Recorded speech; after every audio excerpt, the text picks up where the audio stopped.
Welcome to SportsBeat KC, the Kansas City Star's daily sports podcast. Think of us as the sports page for your ears. It's November 18th, and I'm Blair Kirchhoff. Tonight is the NBA draft, and a pair of Jayhawks are hoping to hear their name called. Where Udoka, Azubuike, and Devon Dotson will land is anybody's guess, but guessing is what we tried to do on today's show with beat writers Gary Bedore and Jesse Newell. After a break, we'll catch up with Kellis Robinett, who covers Kansas State. It's a big football weekend for the Wildcats, who travel to Iowa State. Farmageddon is what they're calling it these days, and Kellis and I agreed we love that nickname. So let's get started talking NBA draft and KU with Jesse and Gary. Gary Bedore and Jesse Newell cover Kansas for the Star, and they join us now. And of course, Gary and I have been hogging all the Kansas conversation for the last, month and a half, 2 months or so. Jesse, it's great to have you back covering Kansas and covering sports again. You feel good about returning to the sports pages? Yes, I do. I have so many takes bottled up inside, Blair, so thanks for having me. Hopefully you've got like 2 or 3 hours here to kill because I'm ready to bring the takes. Yeah, let's do that. We'll talk for we'll talk for several hours, then run it as a series next week while we take a couple days off for Thanksgiving. That'll work. So, well, there is an event tonight that was scheduled for late June, but it's happening on November the 18th, and that's the NBA draft. And of course, as Kansas often does, the Jayhawks have players that likely will be selected tonight. No guarantees, but Udoka, Azubuike, and Devon Dotson have been projected to be taken tonight among the 60 players who will be drafted. What are we hearing about where? What do the mocks say, Gary? I know that you wrote about this in today's paper. I think the mocks pretty much have them as second round, right in the middle. Bill Self and his assistants at Ladies Night Out event the other night said that they could be late first to mid-second, but it just seems like a long shot for the first round, I would think, unless some team really likes them and is going to grab them. But they seem to be considered second-rounders. Well, and let's talk a minute about their measurables, because even as who the heck knows what certain NBA teams are looking for, but based on your story this morning, that both Azubuike and Dotson did some pretty impressive things physically, anyway, in terms of measurements at the combine. Tell us about that. Yeah, Doke has a really great wingspan, I guess, and Dotson had the second fastest time in the decade in a 3/4 court sprint, I guess. I forget what Doke did so well, but they have all these crazy. Did he have like a vertical? I think, right, for his vertical for center, for his position. He had the best of any center in the vertical, the jump, I guess. So, Self was saying that these measurements show athleticism, and that if a team is wondering about these guys, he thinks their good performance at the combine with these measurements could push them in a positive direction. But like Self said, it doesn't take much to throw the draft off. All of a sudden, some guy could be left over from the first round that everybody thought was going to go high, and then a team takes that guy and knocks the Jayhawks down farther. So they seem hopeful for second round. Like Dedrick Lawson wasn't even drafted, and they were saying second round for him also, but the mocks are pretty much including these guys, so I would think we would hear their names tonight, and they won't be free agents, but we shall see. Right. Jesse, what did they do so well in college that the player of the year type stuff, conference player of the year type stuff for both Doke and Dotson? But it's like I said, I don't understand often what NBA teams really are looking for and what they desire. So there have to be some kind of limitations that NBA teams see when they scout Doke and Dotson, but they were great college players, and can we think that their skills are going to translate to the next level? Yeah, I hate to.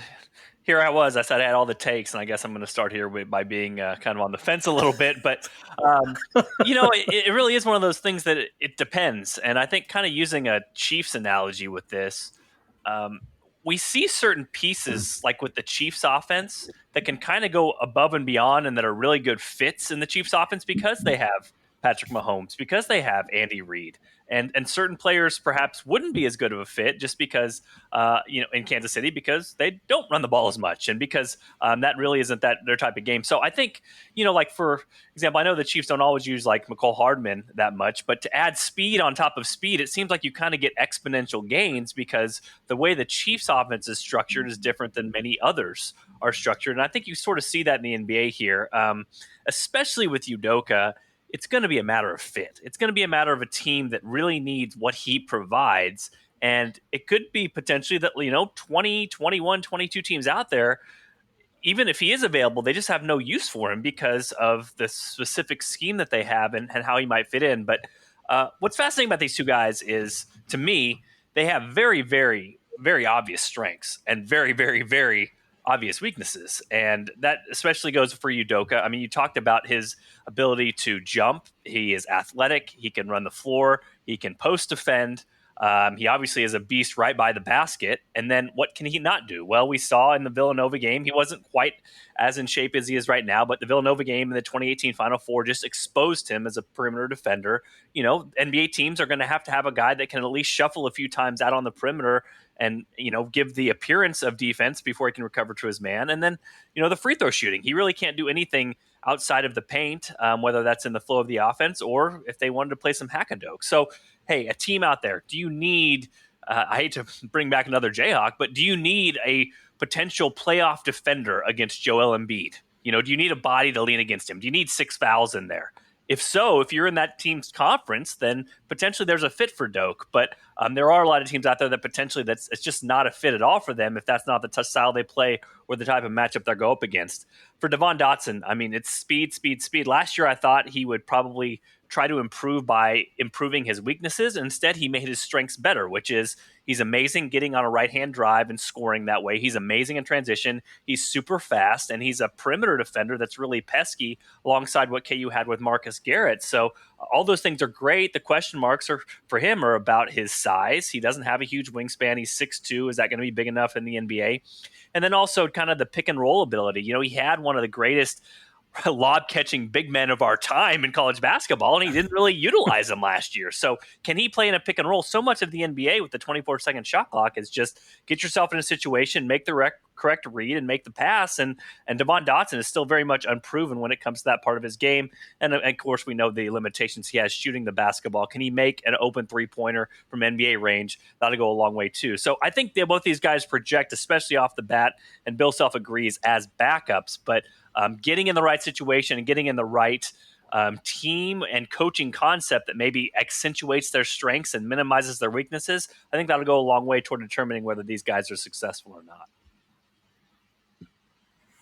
Yeah, hearing you, explain that, it just I continue to marvel at what Bill Self got out of these two players. I mean, you talk about maximizing their potential on the college level, at the highest level of college basketball.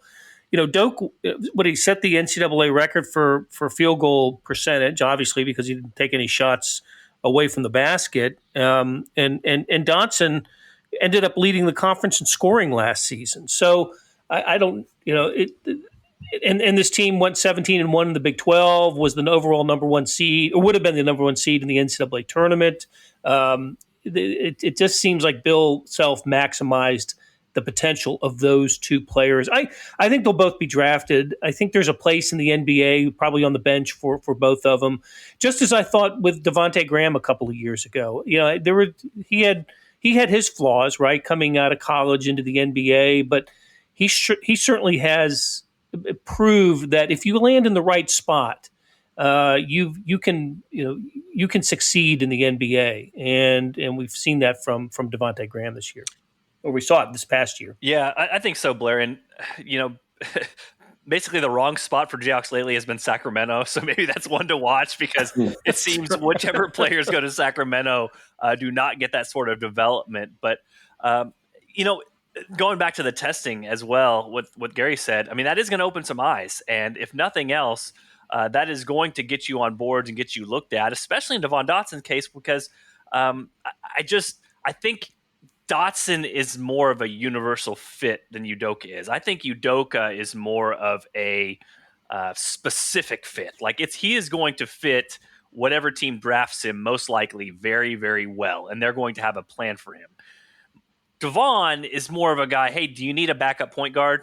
If you think you need a backup point guard, you potentially could slot this guy in. So he could be probably available to a more wider range of teams. But again, the evaluation of him is going to be different based off of what teams think about his speed, what teams think about his shooting, what teams think about his ability to pass the basketball. And those sorts of evaluations are going to be a little bit all over the map because there weren't as many workouts in the COVID setting as there might have been in previous years, just to kind of figure out exactly what those guys are. So we know that this is sort of as much science goes into this, as much research, that at the end of the day, this is still something that is not perfect because teams still let guys slip through the draft that become all-stars and still take some guys at the very top that don't turn out to be very much at all. So this is still not something that is completely perfected as of yet, but like I said, I think that those measurables for both these guys is definitely going to get them drafted. We'll see if I'm an idiot by saying that tomorrow, but I think both of them definitely, as you said, have backup roles to start in the NBA, and especially with Doke,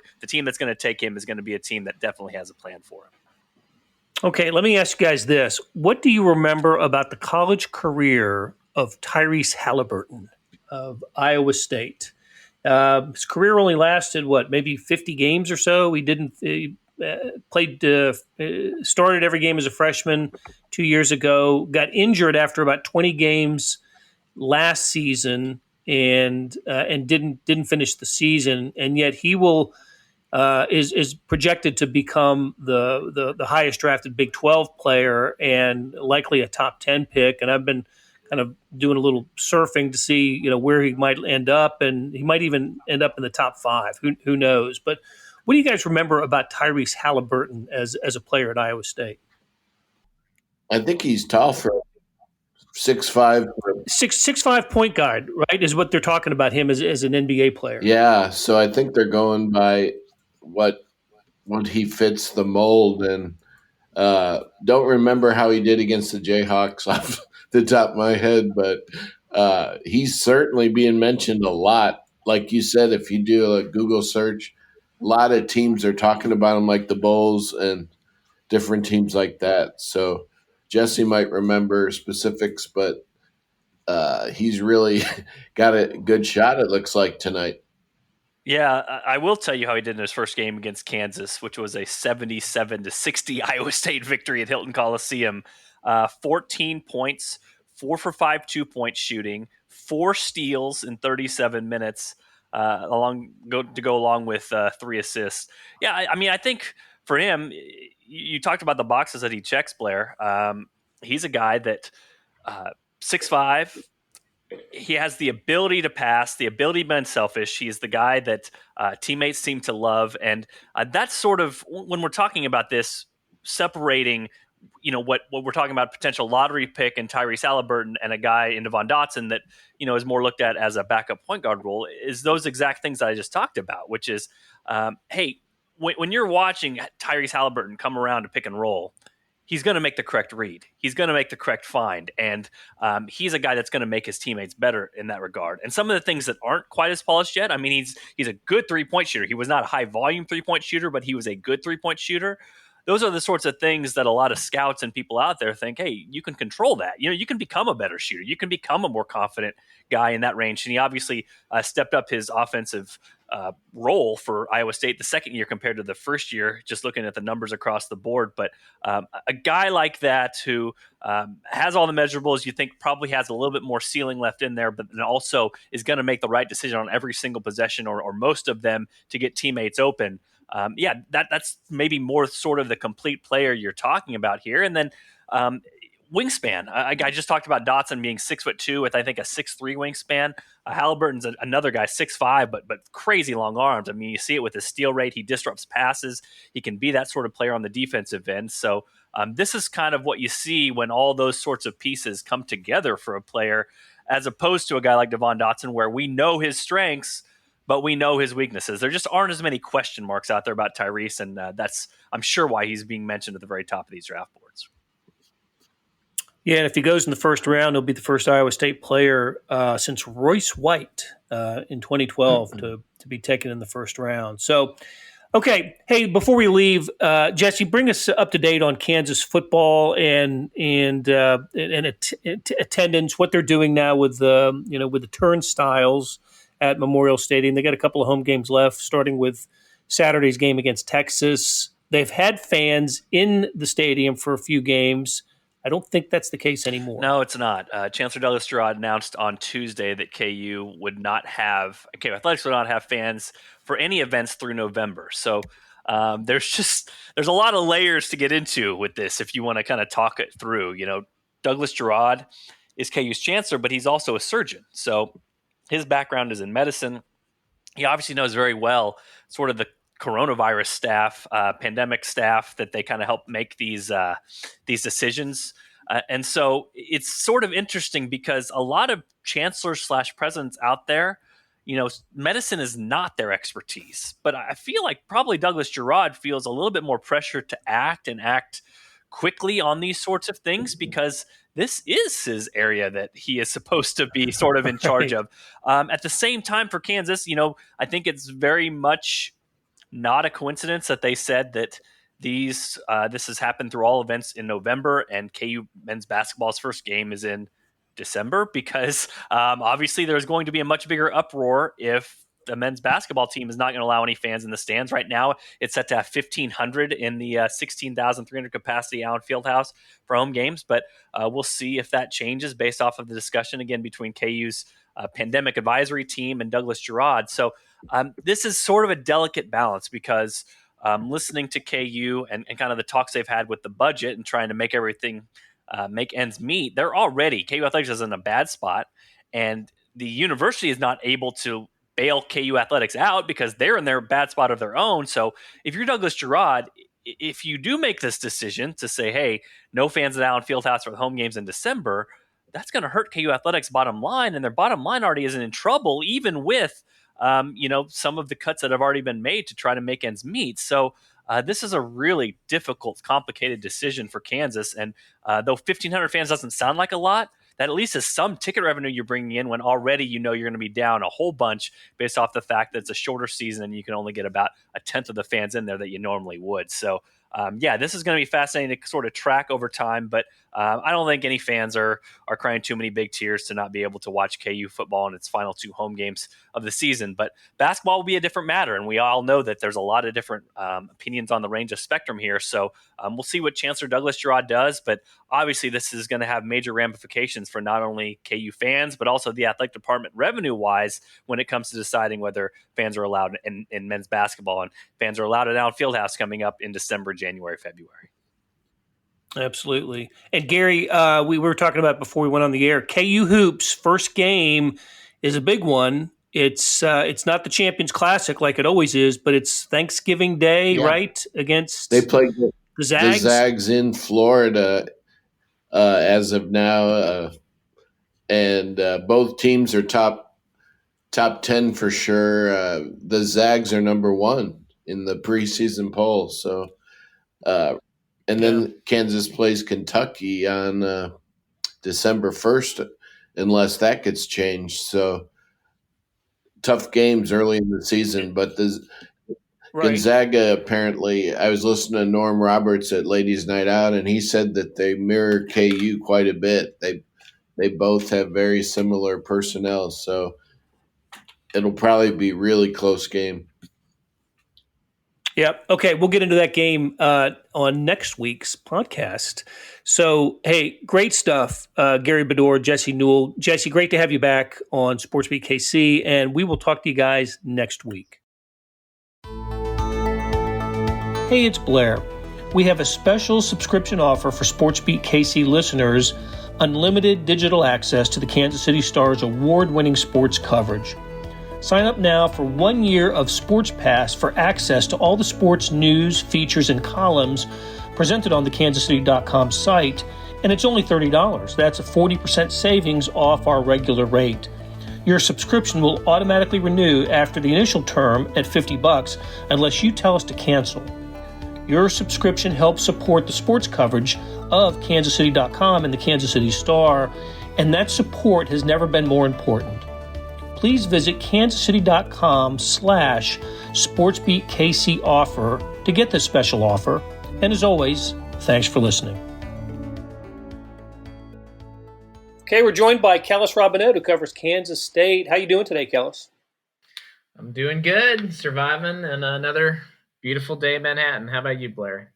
Good, doing good. Surviving and advancing. I guess we're advancing. I don't know. That's the best way to put it right now. Every day is like the NCAA tournament. That's right. Which we found out earlier this week. All the games will be played at one site, not one site, but one city or one area, Indianapolis this year. So interesting announcement by the NCAA. But a more immediate concern is Kansas State's next football game against Iowa State on Saturday. Farmageddon. I've always loved that name for the game. It's so great. Isn't it? It's perfect, isn't it? I mean, I think it started when those games were played at Arrowhead back in the day. I think they looked for a nickname for it, and somebody came up with Farmageddon. We'll have to find out who originated that. I believe now. I don't know this for absolute certainty, but I think the origins of it were in 2009 they played Iowa State in Kansas City, and I believe some Kansas State fans on some message boards here. Came up with the nickname. So shout out to them. I also think Kevin Haskin, the old columnist at the Topeka Capital Journal, was maybe the first to coin it in print. So those two guys would get credit in my book. Hey, anytime we can get Earl on the podcast, that's a good deal. I have seen you pose the question and try to engage Kansas State fans in the discussion of whether Farmageddon is actually a bigger rival for the Wildcats than KU. And I think it's an interesting question. Look, in terms of success in the series, it's really weighted pretty heavily in both cases toward K-State, but the games have been a lot more competitive with Iowa State. And there is some rivalry feeling among Kansas State fans toward Iowa State, isn't there? There is, and I think – I mean, if KU was competent in football, then there would be no debate. KU would be the rival. Even this year, when they're no good, coming in here and losing 55-14, you can still see how happy K-State fans get about just bludgeoning their rivals. So, if KU was a little bit better in football, there would be no debate. But they're not. They haven't really even challenged K-State hardly since Snyder got here and Kleiman kept it going. So Kansas State fans have looked elsewhere, and it's kind of like back in like the 90s and early 2000s when Kansas State Nebraska was kind of heated, and people looked at that as a secondary rivalry. I think Farmageddon has become that, and it's not just because of the catchy name. I think Matt Campbell has infused a lot of interesting life into Iowa State, and I think when Kansas State fans look at Iowa State, they see them trying to recreate what Kansas State had at some of the times, like during the best Snyder years. Campbell clearly hasn't matched that yet at Iowa State. I don't believe he's won more than 8 games there yet, but they've improved what they're doing. They're starting to come in and take some of the recruits that Kansas State would like to have, like Breece Hall, and there's just a lot of fun, I guess, chatter going back and forth between the two rivals on social media. And I to throw some other elements into it, like last year, Iowa State comes in and beats out Kansas State for the better bowl game, even though Kansas State beat them in the final game of the regular season. Just stuff like that is added to the rivalry, even though Kansas State has won, I believe, 12 of the last 13. Right, and it was 2 years ago, in the last time the teams played at Ames, they're playing at Ames on Saturday, that the Wildcats had a pretty not comfortable, but a double-digit lead, I think, in the fourth quarter, and Iowa State came back to win that game, the only Cyclones win in that stretch that you just mentioned, and that, of course, turned out to be the final game for Bill Snyder, and the loss kept Kansas State from becoming bowl eligible, as I recall, that night. So, and I was going to say, since 2014, the games have been decided by 4, 3, 5, 1, 4, and then 10 points last year. So it always seems to come down to a fourth quarter drive in this game.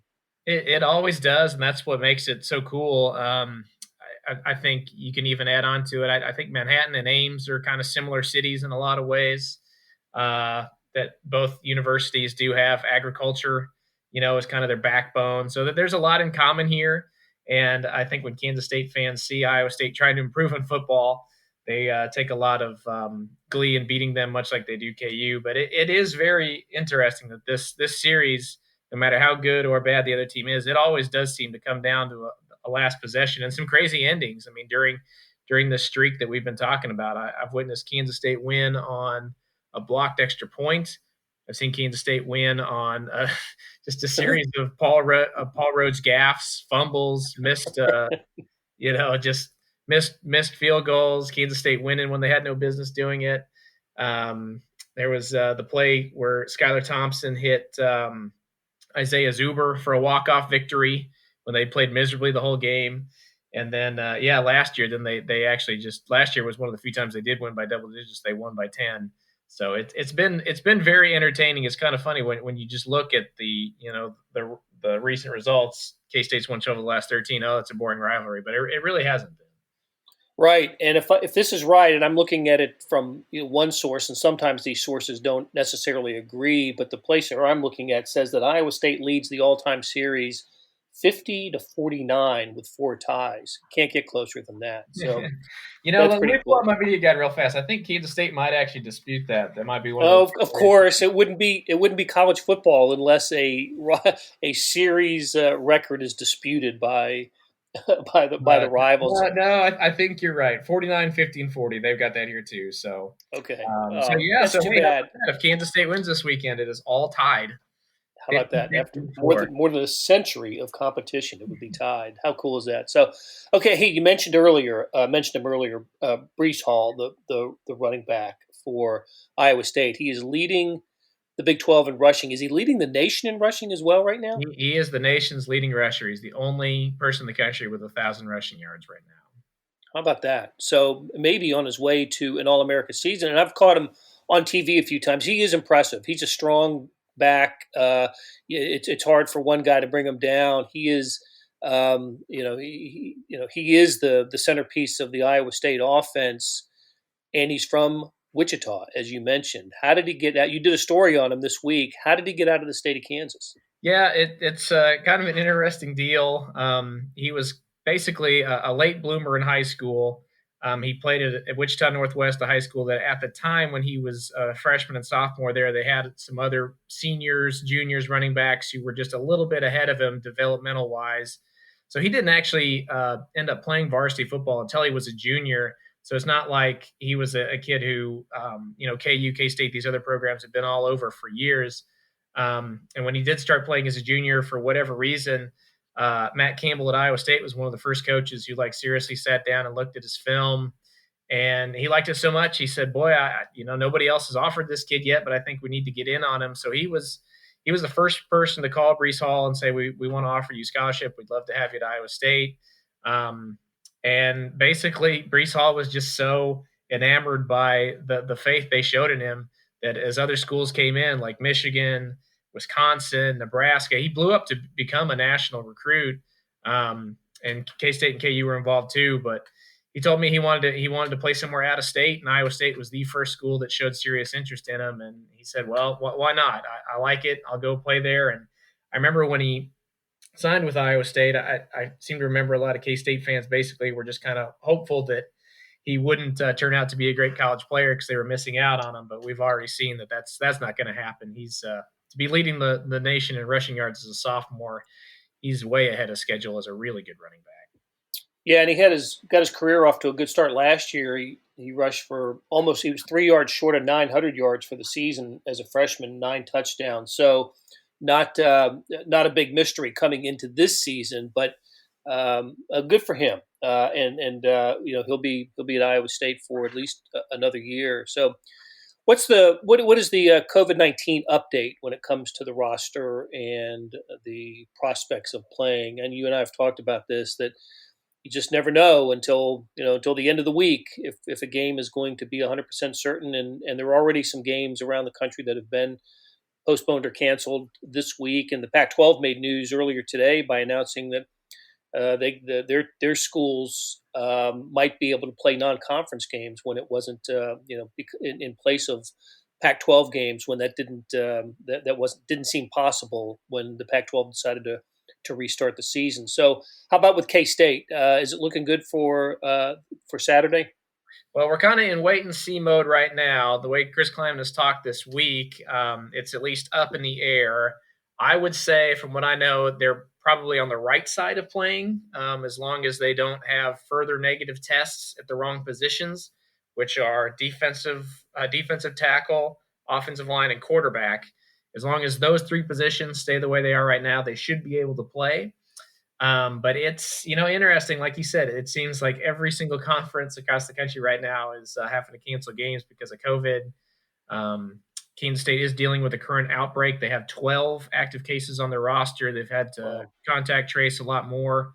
So I guess the good thing is that, from what Klieman has told us, is that the majority of those players are freshmen, scout team guys who wouldn't necessarily be playing on Saturdays anyway.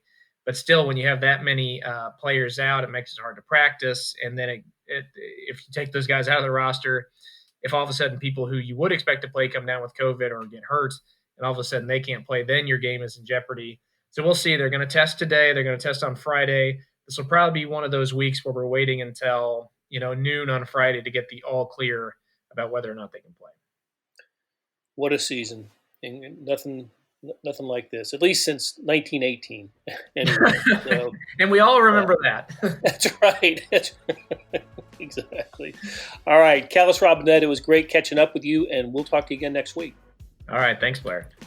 That'll do it for today. Thanks to our production staff of Derek Donovan, Randy Mason, Beth Welsh, Jeff Rosen, Chris Fickett, and Savannah Smith. A tip of the cap to Jesse Newell, Gary Bedore, and Kellis Robinett for stopping by and talking KU and Kansas State sports. Links to their stories can be found in the show notes and on kansascity.com. Hey, we've got another deal for you, especially for those that want to deep dive into the Stars' terrific Chiefs coverage. For a limited time, you can subscribe to Sports Pass for 99 cents a month. That's right, 99 pennies a month, and after 3 months, it auto-renews at $5.99 a month unless you cancel. How do you get it? You go to kansascity.com/SportsPass2020. That's kansascity.com/SportsPass2020. Do you want more than just a sports coverage? I know I do. Check out the entire Kansas City Star product. Sports news, features, commentary, and analysis, the whole thing. You get all the stories written by my talented colleagues, plus news, sports, and business coverage additionally with the e-edition. The details for all of these deals can be found at account.kansascity.com/subscribe. And I know that's a lot of dots and dashes. Sounds like Morse code. But if you're having trouble hunting down any of these offers, send me an email, bkirkhoff@kcstar.com, and I'll get you to the right place. Whether it's a sports pass or the full subscription, you're getting and supporting the best sports and news coverage in Kansas City and helping us produce programs like Sports Beat KC. Thanks for listening, and we'll be back on Thursday with another episode.